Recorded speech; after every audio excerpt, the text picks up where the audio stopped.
After my hands-on session with the 8-day demo from Marvel's Avengers at Gamescom, I was also able to watch a presentation about the overall structure of the game, the mission types, the loot and way more. Also nice is that we could ask some questions after that to the developers. So I learned a ton about this game, also about the outfits and the marketplace. And I want to share all the info with you in this video, so let's get into it. Would be awesome if you could leave a like on the video as it shows your support, and let's go. The Avengers game looks a ton of fun, and I can confirm that it is a ton of fun to play as well, and that the 5 different heroes that will be available at launch all feel very different. I already told you this in my previous hands-on impression video, but if you haven't watched that yet, don't worry, I will link to it at the end of this one. No, but I also mentioned in that video that the moment you gain control over one of the heroes, so in this 8-day tutorial mission that is Thor, you would also see damage numbers for each attack and a health bar above the enemy. I think you can switch this off as we see in the gameplay they published, but I think it shows you that knowing the amount of damage you do will be super important, and also that building a good gear set to maximize your damage will be key to this game. Although I think that if you don't really care about this stuff, that you will still have a pretty cool experience just going through the single player campaign that this game also has. We just don't know how long that single player campaign will be, but let's start at the beginning. So after this 8-day tutorial mission, the game will jump 5 years, and then you can select new missions from this reclaimed Helicarrier. You see a brief overview of this ship from the Gamescom footage I captured at the booth, but during the presentation I actually saw some footage of you inside the ship walking up to the war table where you will select a new mission. What was pretty cool is that you saw other heroes standing around in this ship. I'm not sure if they were other players or the heroes you recruited, I think the latter, and you actually walked around as Bruce instead of the Hulk. Makes sense, but it is still worth noting because normally you of course play the Hulk in the missions. So seems like we can also control Bruce in the Helicarrier. And then we got a good look at the war table menu and the 2 types of missions that we can expect. I'm sure that there will be more types, but they focused on the hero and the war zone missions here. Hero missions are your single player only missions that are tailored to one hero and his or her powers. So expect a highly destructible level when playing as the Hulk, or a wide open area that you can fly around in as Iron Man. And this is like the campaign of the game, where you learn more about each hero and their struggle after the events of 8-day. Because yes, things did not really go as planned. And Tony, for example, lost his fortune after this day, his toys, his tech.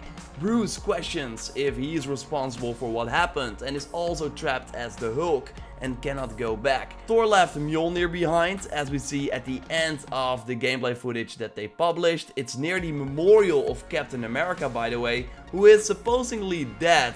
Something that is felt throughout the whole story according to the developers. But we of course all know that he is not really dead, because we can also play with him after the 8-day events, as I already showcased in the Gamescom footage I captured at the booth. And Black Widow is back to being a spy, so we'll likely have some stealth missions. And I think we can get some pretty diverse single player content because they focus on each hero and will explore the story of that hero.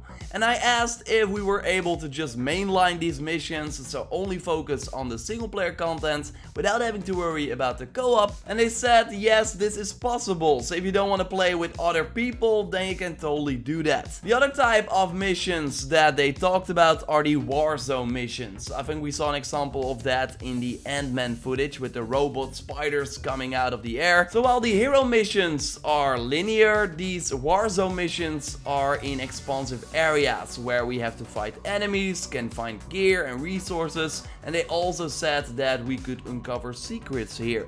So I think it's a pretty sizable map where you have to complete challenges and missions and get rewarded for doing that. So I saw a lot of people ask if this was an open world game, and that is not the case, but you do have these maps that you can explore, although we don't know how big these levels will be. And you can play these Warzone missions in co-op with up to 4 players in total, but you can also play these missions alone, so solo if you want. So while I think that you can replay the single player hero missions if you want, these Warzone missions are really designed to be replayable, so that you have a good reason to come back. So they should actually change as well, although we don't have a lot of info on this yet. They would not really go in depth on it, but we do know that this mission changes depending on the heroes that are selected. An example I already mentioned in my previous video is that with Iron Man you are fighting these jetpack enemies that you will not encounter in a solo mission with another hero, because they simply cannot reach them. So I expect that if you have Iron Man on your team in these Warzone missions,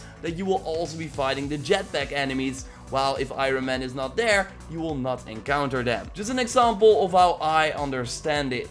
They also mentioned that there will be difficulty scaling for the missions as well, making sure that everyone can play together and that the difficulty for the strength and the size of your team is correct. I sadly cannot show you the war table, so I will do my best to explain what it looks like. Think of it as a map with icons, and every map is for one region. So you can also zoom out and then select a different region and see icons there.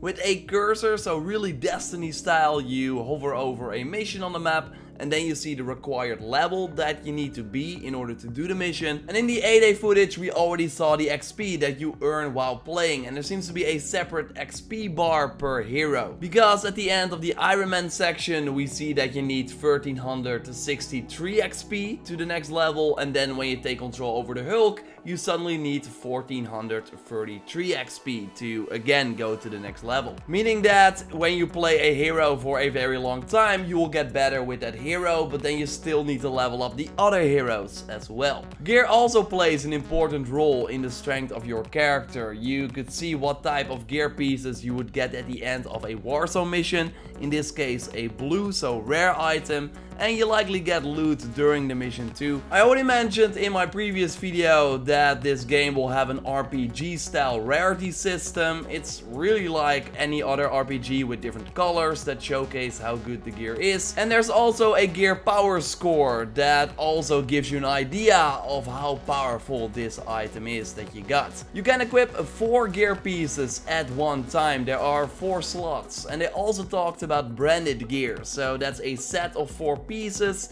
and if you then equip them all you get a bonus. In this case it was defeating enemies with critical ranged attacks grants a temporary damage buff, so if you do a crit you get a damage buff. And that was the example they showed for a gear set from Iron Man, and it seems like this is tailored to each hero, because you obviously cannot do a critical ranged attack with every hero. But some other gear pieces have special perks too. The one they showcased said chance on taking damage to create an AoE burst that stuns enemies, so that when you take damage, nearby enemies have a chance to get stunned. It gives you an idea of these small benefits that you can get from gear. And skills of course also play an important role here in building your character, and there were quite a lot of skill trees per hero from the looks of it.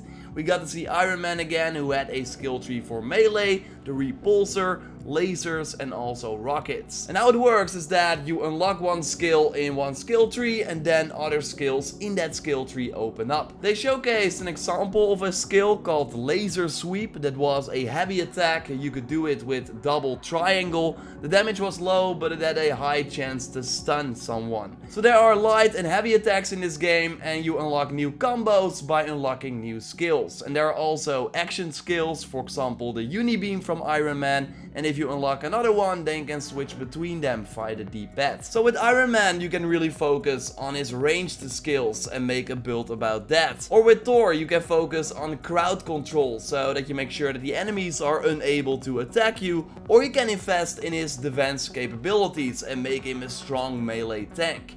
It looks pretty deep, totally got my attention as someone who loves RPGs, but we will have to wait and see how deep it of course really goes, and if it's really true that you can play every character multiple ways. You can of course also change the look of your character, but that will not impact your stats. So there are stats on the gear pieces, but the outfits are cosmetic only. What I now learned is that some of the outfits are earnable through playing, but there are also outfits that are only obtainable through the marketplace. So I asked, can I get the outfits in the marketplace without spending extra money? And the answer is no. The outfits that will be available in the marketplace can only be bought via microtransactions. So let's hope that not all the cool looking outfits are behind the paywall in the marketplace. What we of course know is that all the content they will add post launch, so the new regions, new missions and also new heroes will be free for everyone. So the outfits are a way for them to make extra money post launch. I mean, we have to wait and see how this system will be implanted,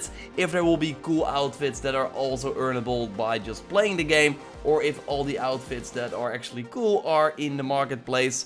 Again, really hard to say right now. It would have been better if there was another way to get the items through the marketplace by just playing the game a lot and not only through the microtransactions, but again, we have to wait and see how it will be implemented. What we do know is that they will talk more about the RPG side of things and the co-op part of the game in early 2020, while we will get a new look at the story and likely the hero missions somewhere in October. New York Comic Con is October, so I'm sure they will be there. Maybe that is when we will hear more about this game, or maybe there's an event that we don't know about yet. I would not be surprised if PlayStation did a surprise event in October to showcase some of their upcoming games, and this game of course has an exclusivity deal with Sony and also exclusive content, although we don't know what it is yet. But when we know more about Marvel's Avengers, then I will totally let you know here. I'm really excited about this game. I played it, I really liked it, and I can totally see the potential, so I hope that it all shakes out well.